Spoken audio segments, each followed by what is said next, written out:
সেই পার্লামেন্টে এই সমস্ত যে সংস্কারগুলো হয়েছে তাকে তারা সংবিধানের মধ্যে নিয়ে আসবে এবং সেগুলো সেভাবে দেশ চলবে।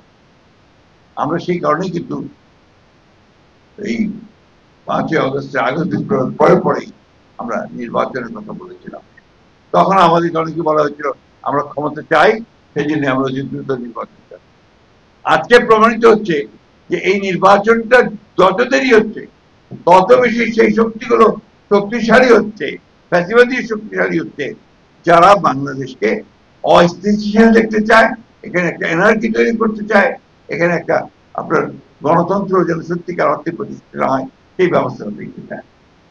আজকে সেই জন্যই আজকে আমি বক্তব্য বেশি বাড়াতে চাই না।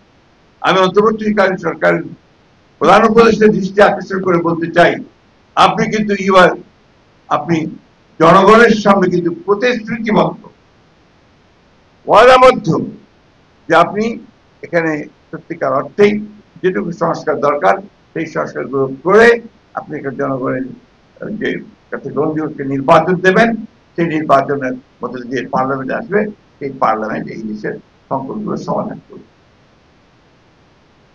সুতরাং আজকে যদি এর থেকে কোনো ব্যত্যয় ঘটে, এর থেকে বাইরে যদি যান, তার দায় দায়িত্ব সম্পূর্ণ আপনাকেই বহন করতে হবে। এই কথাটা আমি খুব পরিষ্কার করে বলতে চাই। সেই জন্যই আমি আশা করব যে তারা তাদের এই উপলব্ধি আসবে এবং অতি দ্রুত এই সংস্কার কমিশনে সকল দলগুলোর মধ্যে যেগুলো আমাদের একমত হয়েছি এবং যেগুলোতে দ্বিমত পোষণ করেছি সব কিছুকে নিয়ে একটা নির্বাচন আপনি অবিলম্বে দেবেন, যে নির্বাচনের মধ্যে দিয়ে আমরা একটা জনগণের একটা পার্লামেন্ট তৈরি করতে পারবো, একটা জনগণের শাসন আমরা দেশে নিয়ে আসতে পারবো। এই কথা বলে আমি আজকে আবার আমাদের এহসান